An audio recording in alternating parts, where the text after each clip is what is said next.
Hey guys, I'm Dov, and today I'm back with more Total War Warhammer 2 online action. I'm here with Arkan the Black and the followers of Nagash. We're going to be fighting up against the Greenskins today. This is a particular matchup that I think favors the Tomb Kings a little bit, and we'll kind of talk through why in just a moment here. Let's go ahead and just take a look at the build, and yeah, we'll go from there. So, Arkan the Black, of course, has Lore of Death, and a few other items that make him, in my opinion, one of the most, if not the most competitive Tomb King Lord. First of all, he has 90 armor, and you can see he has a very cool set of plate armor that's kind of almost vampiric looking in a way. It's really, really cool. Gives him 90 armor. It's pretty tanky. Doesn't have the best weapon strength, only 160 armor piercing, but still solid combat stats for a caster. He also has Spirit Leech, of course, and Fate of Buna. His item here, this Tomb Blade of Arkan, is one of the things that makes him the most competitive lords, in my opinion, because it does heal and resurrect any unit type, undead, construct, any of the above.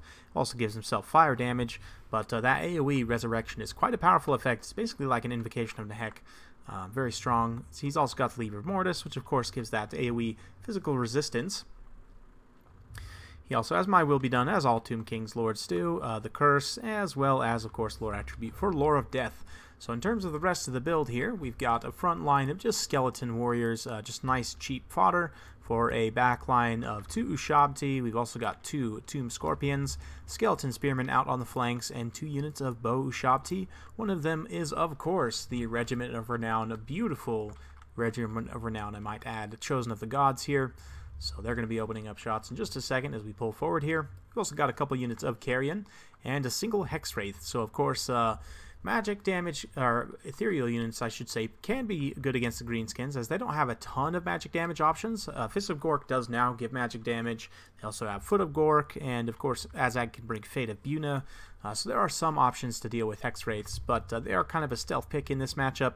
A lot of people don't think about the fact that the followers of Nagash can bring Hex Wraiths, so they can be potentially useful. Of course, they have armor piercing damage. They have pretty poor combat stats as they are ethereal units, but 94 speed makes them very fast. Of course, they have Fear and Terror, physical resistance, all that jazz. And yeah, the 2 Carrion are here to tie up whatever. Nice cheap units at tying, great at tying things up, and they are nasty looking birds, man. I'll tell you what. For the Greenskins, we have a Wurzag, who I think is, along with Azag, the most competitive choices in this matchup. The Hog Lord himself here, looking very cool with his mask and all that. He's also got 2 Gobbo Big Bosses here for some additional leadership support. The main line is going to be just Orc Boys, plain old Orc Boys with 3 Black Orcs, 2 on this side and 1 on this side. Orc Boys are going to be decent in this matchup. They'll trade reasonably well against most Tomb King's infantry. Honestly, though, I find Orc Boys to be a little bit underwhelming for their cost. 450 points for a fodder tier unit that has worse combat stats than Empire State Troops. Granted, they do have better weapon strength, but they really suffer. I'm not a huge fan of Orc Boys, but they can potentially be good in this matchup. They'll definitely beat up skeletons and so on. He's also got a couple of Trolls, which, as we know from Turin's channel, are very good in this matchup as well. 1 Doom Diver, which I have seen coming back into use a little bit. I've seen quite a few people taking this recently.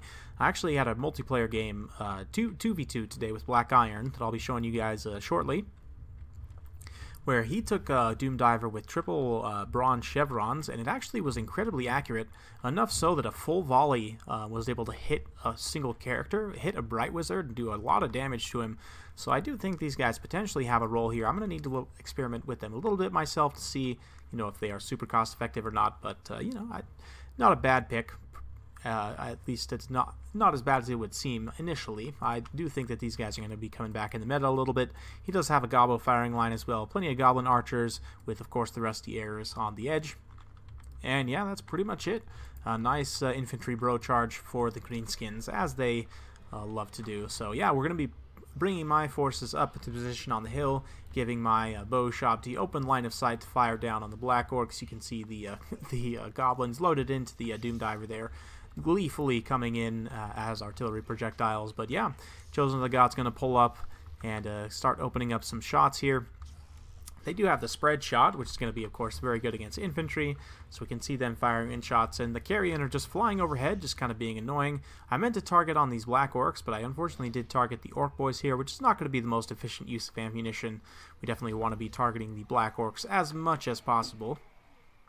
But yeah, you can see the other unit of Ushabti has indeed targeted this unit of black orcs here. They're going to be firing in, and although Ushabti are a little bit better against large targets, you know, black orcs are pretty big for infantry, so they'll definitely be pretty easy to hit, and you know, 1 or 2 shots from the Ushabti will take out unit models here. So yeah, you can see some pretty heavy damage coming in already.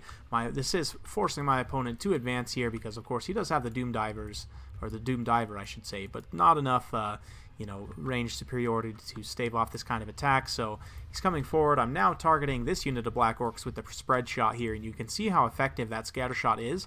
It's not going to kill as many unit models as quickly, but it's going to spread the damage more evenly. You can see 52 unit models here, 54 here, but these guys have taken a lot more HP damage from that. Unfortunately, because of the line of sight getting obstructed here, my Ushabti are going to switch their targeting. I just had them on fire at will, so they're going to start shooting at these goblin big bosses, which is pretty inefficient.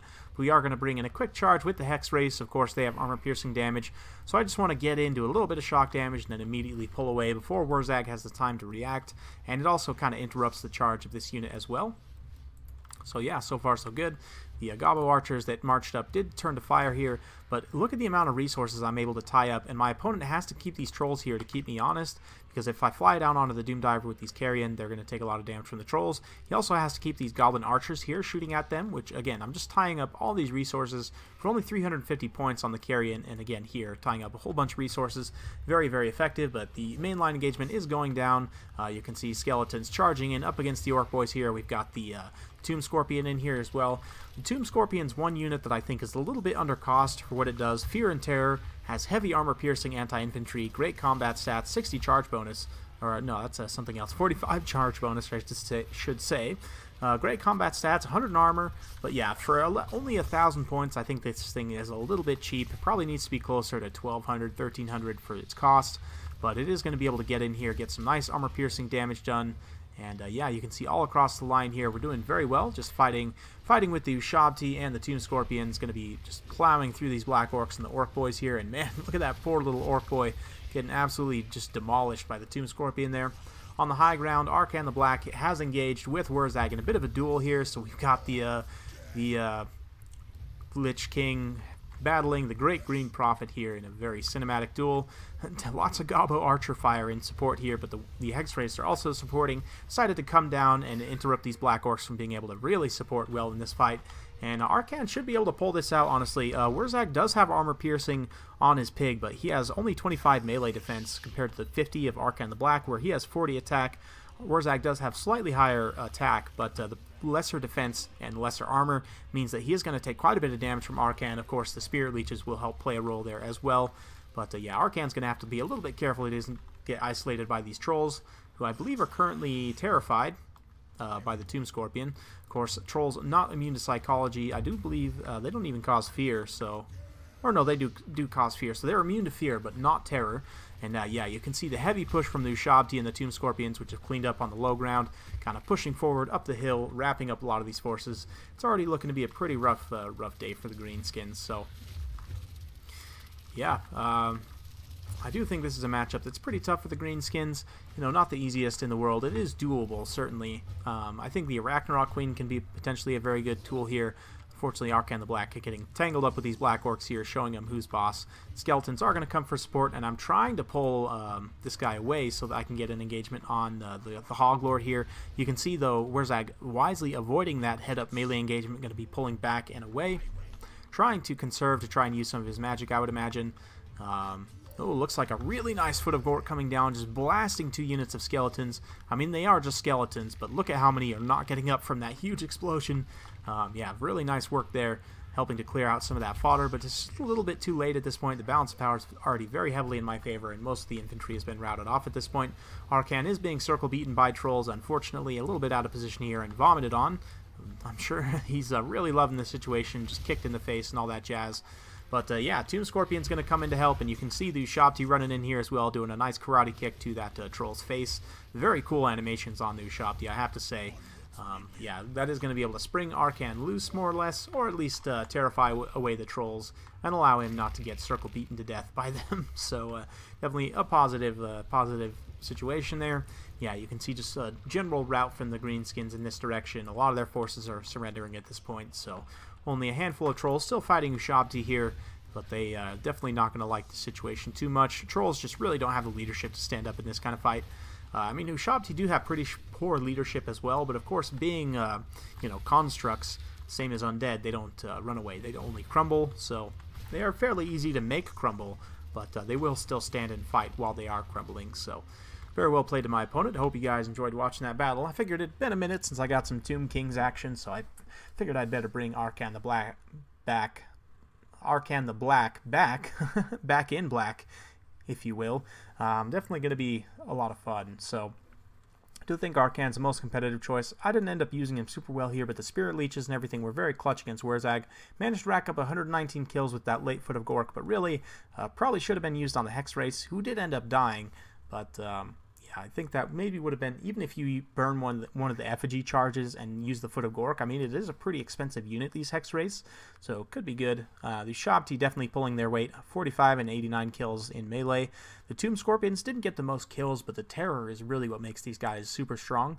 That and the fact that their animations make them really hard to hit and very easy to get out of combat and get back to safety, so yeah, for my opponent, he did a good job of isolating Arcan. Just couldn't quite bring him down in the end before I was able to do enough damage to Wurzag to kind of break the leadership of the army. Honestly, not a huge fan of the Orc Boys here. You could probably get away with cutting these Goblin Archers, maybe cut the Doom Diver as well, to bring more mobile archers, you know, maybe like the Mangy Marauders. You could also upgrade these Orc Boys to Biggins. I think this army suddenly becomes a lot scarier. You know, the Trolls are good picks here. They didn't end up taking a whole lot of damage. They just weren't able to get the damage out fast enough. You definitely want to have these Trolls, rather than putting them on, you know, skeletons and cheap infantry, you want to just stick them on Tomb Scorpions or Ushabti or whatever constructs you can find, because they will do a lot of damage to the constructs. Just keep in mind, of course, that they are susceptible to terror, so you got to keep their leadership high or else they're going to run away.